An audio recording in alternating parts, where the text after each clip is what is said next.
have that you say is better, because I wish is the bomb. This is like, it takes it to another level. Like Isaac, he's heard all of my poems. I asked him the other day, like, which poem of mine is your favorite? He's like, it took him like 10 minutes to answer. After I read this poem to him, he was like, that is my absolute favorite. Like, a lot of people that are in the creative world, or anyone who just feels like they're not living within their purpose, they definitely will understand. Okay, but even before you drop it, before you bless us with it, you say that with such conviction. You know, with me being an author as well, you know, there's certain times where we struggle with the pen and we have to try to force something to happen, right? But every now and then we get blessed with a download. Right. You see what I'm saying?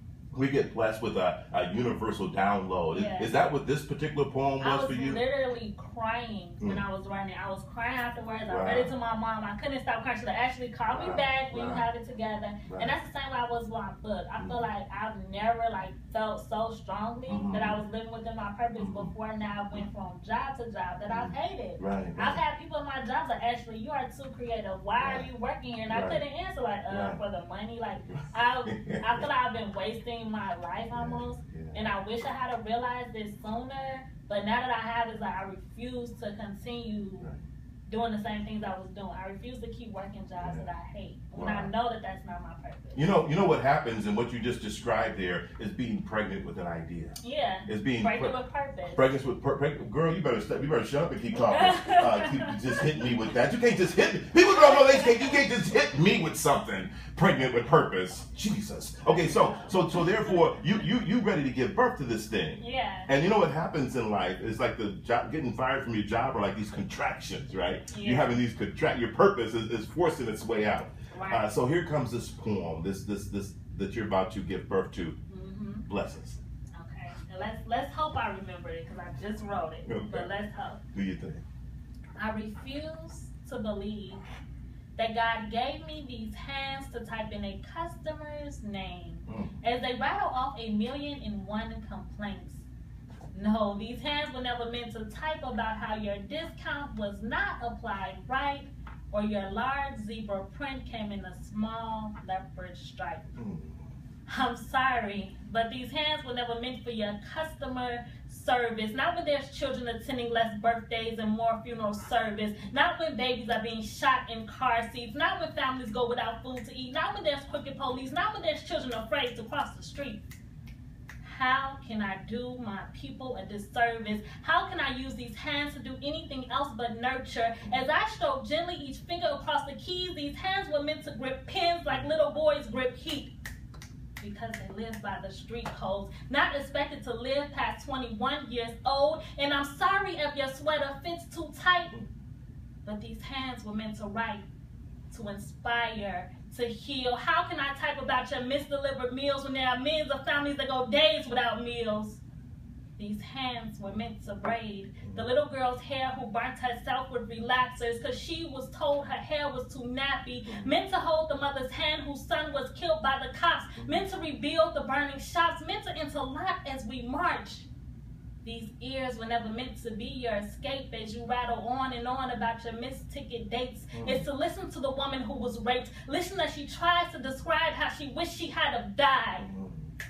It's to wrap my hands so tight because I could never find the words to console her. These hands are not your remote controller. They belong to me and God and anyone who ever really needed me. These hands were meant to caress the little girl who had to be a woman before she grew breasts, the boy who grew up without a father, the father who doesn't know how to be one, the mother that could never be a father to a fatherless son. These hands were meant to pray for hours a day, because I know focusing on the opposite only creates more. These hands were meant to uplift the misguided woman who was called a whore so much she started to believe it. These hands were meant to uphold the glass that divides a man facing life for a crime that he never committed. These hands were meant to bear witness. These hands were made for forgiveness. I pray each and every day that God is able to forgive the many years I neglected to live within my purpose, too scared of what I look like on the surface. I'm sorry if I've done you a disservice, but these hands were never meant for your customer service. Finger snaps, finger snaps, finger snaps, finger snapping. Up in this piece.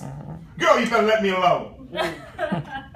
I almost start running around the studio. You see me running around in church. They just running. You don't know why they running. I told you that was so much better. Oh, sweet Jesus. You know, the fans, the people off in church. You know, you see them, the good sisters fanning them. The good sisters is fanning them. Why are you going to do us like that? You didn't prepare us adequately for what you was about to drop on us. Actually, I said that to my boss. You did? Yesterday, after she fired me. That's how you do it. Yeah, that's love. She was like, Ashley, you need a less soul-stealing job. You need something with puppies and happiness. Yeah, she's a man. She's a cool lady. Like, it was mine. It wasn't on her. It was God. Like, so you did a help move. You know, in the movie The Help, where she bought him the sweet potato pie, but in the pie. Right, so did she do some nasty? She had some stuff in it. Yeah. But instead of you sending the sweet potato pie, you sent that poem. That's how you do. That was almost Trojan. You know, when you start talking about going that deep into poetry, I wish you were here sometime back. You know, a couple weeks ago, Verses and Flow. Are you familiar with that? I went. I saw Ron G there. Mm-hmm. Yeah. What day did you go on? Do you remember? The last day. Oh, you went on Thursday or Friday? I saw Princess Powell perform. He did an amazing job. Mm-hmm. B.O.B. and 7th Streeter performed. And then like later on that night, Empire was there. Right, yeah. Okay, I went the night before, and Chrisette Michelle, and yeah, she was there, and was it Layla James, and but when I hear your poetry, and when you think about this, okay, now you're in a gig though, right? It's a very niche gig. There's so many people, but there's so few rooms, few spaces. What does it take then in order for you to, break through and your brand separation? What is it going to take for you to do that? I think I'm still trying to figure that out. I don't think I have the answer of what is going to set me apart. Other than my talent, I feel like every poet is completely different. Everyone has a different thing that they talk about, a different niche. Like my poetry might not be anything like the next person's poetry, but that doesn't mean one is better or less than the other. I think with artistry, it's really just about the people that you meet and building opportunities with those people. I think you did something though, and if you're just tuning in, we're talking with Ashley Renee, of the renowned poet. Look, I'm